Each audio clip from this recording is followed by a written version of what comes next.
à une de mes histoires préférées. Et c'est arrivé aux États-Unis, dans la ville de Saint-Louis. Ça se déroule dans un petit motel qui est situé dans la banlieue de la ville. Le 15 mai 1970, vous avez une certaine Dorothy Simpson qui est hôtesse d'accueil dans un petit motel. Elle accueille les gens derrière son petit bureau et elle est occupée à vérifier des factures quand elle entend soudain ce qu'elle qualifiera ultérieurement de soupirs sifflants. Ce son très étrange lui fait lever la tête et c'est alors qu'elle aperçoit derrière son bureau 4 petits personnages qui se ressemblent, mais alors trait pour trait. Elle est éberluée, ils sont tout petits, c'est à peine si elle voit, le ras de la table, ils sont là. Vous voyez, elle voit juste le haut du visage. Oui. Elle va d'ailleurs se pencher pour y voir de plus près en se demandant ce que c'est que ce truc, quoi. Tous sont bien alignés, alors il semble y avoir un homme et une femme, et puis une fille et un garçon, qui doivent être les enfants. Ils ont une apparence juvénile. Elle dirait que les enfants étaient apparemment aussi grands que les parents. C'est une famille de Lilliputiens. Leur allure quand même est étrange. Leur visage surtout. Peu commun. Les cheveux ne paraissent pas naturels. Et Madame Simpson se dit alors qu'ils doivent porter des perruques. Et puis alors ils sont drôlement habillés d'une élégance rare, ce qu'elle ne voit jamais dans son petit motel. Les 2 garçons, c'est-à-dire le père et le fils, portent un complet impeccablement coupé, à leur mesure.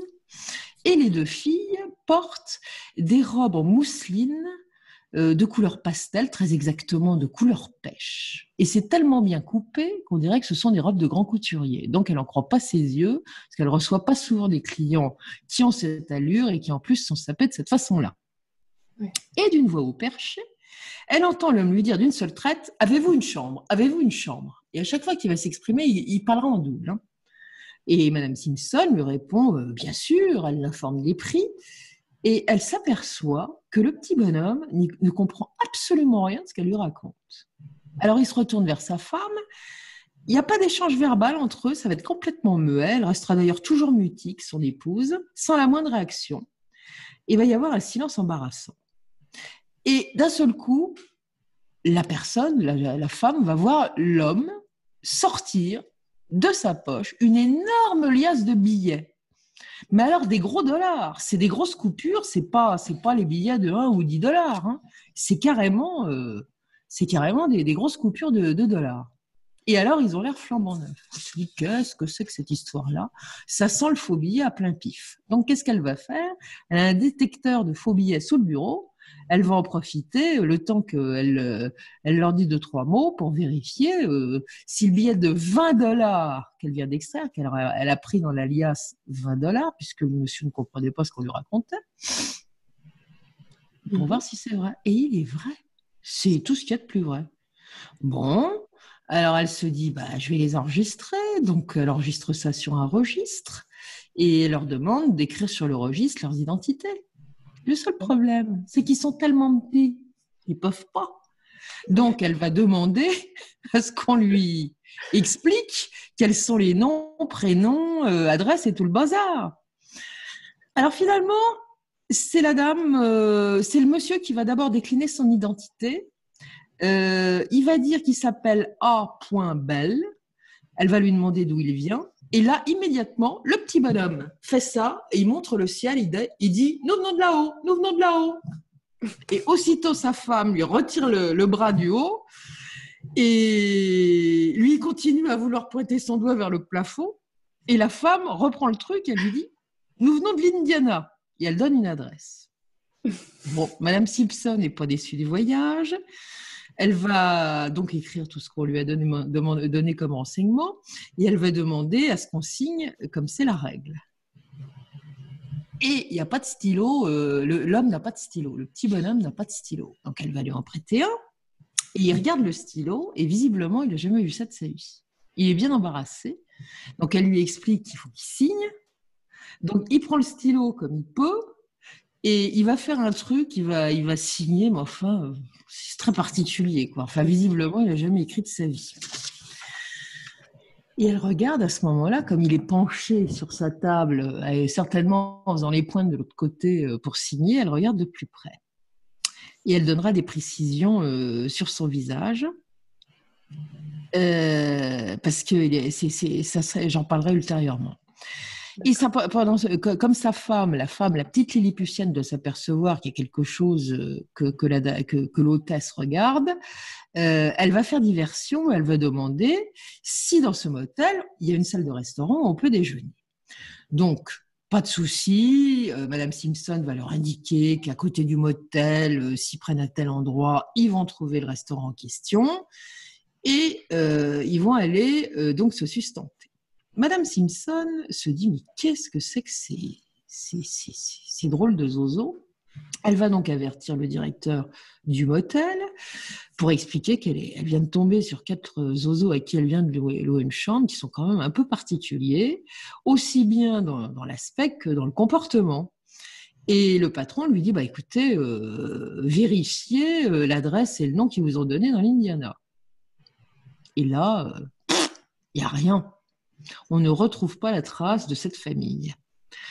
Pendant ce temps-là, vous avez le bagagiste qui sert en même temps que portier, qu'on a envoyé quérir dans la voiture de ces braves gens sur le parking, les bagages, pour qu'il les montre à la chambre. Sauf qu'il ne retrouvera jamais de voiture immatriculée dans l'Indiana. Mais ce qui est le plus drôle, c'est ce qui va se passer au restaurant. La serveuse ne va pas être déçue des voyages. D'abord, on leur donne le menu. Et le père, celui qui est censé être le père de famille, commence à nous le lire à haute voix. Aux grandes dames de la serveuse, parce qu'il a une voix de stentor, et des clients qui n'en reviennent pas. Et à chaque fois qu'il lit un plat, il demande à la serveuse de lui expliquer d'où viennent les aliments, comment c'est fabriqué, enfin bon bref, on n'en sort pas. Finalement, la dame, l'épouse de cette curieuse famille va commander des petits pois et du lait pour elle, les enfants, mais lui, il va demander un beau steak accompagné de petits pois. Il veut pas de boire de lait, il veut de l'eau. L'ennui, c'est que quand on va les servir, il n'arrive pas à manger. Il a beau couper des tout petits bouts, ça passe pas. Pourquoi ? Parce qu'il n'a pas de bouche. Il a une espèce de fente qui lui sert de bouche. Donc, quand il veut rentrer avec sa fourchette, dont il ne sait pas se servir d'ailleurs, le morceau de viande, ça passe pas. Donc, il va renoncer. Et il va essayer d'avaler les petits pois. Et tous vont faire pareil. Ils vont aligner les petits pois sur le couteau avec leurs mains. Ils vont mettre le couteau comme ça et ils vont aspirer en faisant un boucan de succion absolument épouvantable. Inutile de vous dire que tout le monde les regarde en se disant « Mais qu'est-ce que c'est que ces gens-là qu'on n'est peut-être pas possible et qui bouffent comme des cochons ?» Et ils doivent s'apercevoir à un moment que tout le monde les regarde un peu curieusement et ils ne veulent pas se faire remarquer, donc ils filent à l'anglaise. Donc quand la serveuse, qui a reçu encore un billet de $20 du monsieur, parce qu'il distribue les $20 puisqu'il a dû voir que ça marchait, quand elle revient pour apporter la monnaie, ils sont déjà disparus. Donc ça lui fait faire un beau pourboire, au moins elle ne sera pas déçue de leur visite. Et le portier va se retrouver, va voir revenir cette petite famille un peu particulière juste après leur collation. Et il va leur expliquer qu'il n'a pas trouvé leur voiture. Donc finalement, ils vont l'emmener vers une voiture où il va pouvoir prendre les bagages. Et puis, ils vont revenir à l'hôtel pour qu'il les mène à leur chambre. Sauf que, comme la chambre est dans les étages, eh bien, il faut prendre un ascenseur. Et là, panique à bord. C'est quand les petits êtres voient la porte de l'ascenseur qui s'ouvre, ils sont foudroyés de stupeur et visiblement de terreur. Et le portier leur dit « Mais enfin, n'ayez pas peur, ça n'est qu'un ascenseur, grimpez donc !» Et ils ne sont pas du tout rassurés. Enfin, finalement, peut-être pour avoir l'air d'eux, ils vont grimper dans l'ascenseur, mais le portier va remarquer que pendant toute la montée, ils sont absolument terrifiés, ils se demandent ce qui va leur arriver. Mais ça n'est pas terminé. Quand le portier ouvre la porte de la chambre et qu'il allume la lampe, puisque les rideaux doivent être tirés, un truc comme ça, voilà que le père de famille se met à pousser des hurlements stridents, mais d'une voix de stentor, en lui disant d'éteindre tout de suite la lumière, parce que ça fait mal aux yeux à ses enfants. Le portier, tellement effrayé, par la crise qu'il a piqué, les hurlements. Enfin, c'était des sons très particuliers, très stridents qu'il a poussés, qu'il est parti en courant, il n'a même pas demandé son pourboire. Et pour qu'il ne demande pas son pourboire, à mon avis, il devait vraiment avoir les jetons. Il a été marqué. Oui. Donc, évidemment, lui aussi va rapporter son aventure à l'accueil et puis surtout au directeur. Et le directeur convient que lui et l'hôtesse, Dorothy Simpson, et le portier également, vont attendre de pied ferme dès le lendemain matin la sortie de leur chambre de ces personnages qui sont quand même un petit peu inquiétants. Sauf que la matinée passe et personne ne vient. Alors ils disent, qu'est-ce qui se passe? Y aurait-il eu un drame cette fois? Donc tout le monde va monter voir dans la chambre pour vérifier, quoi. Et bien il n'y a personne. La chambre est intacte, comme s'il n'y avait jamais eu personne, disparue sans laisser de traces. Alors, évidemment, ça leur pose problème. Ils disent, comment se fait-il?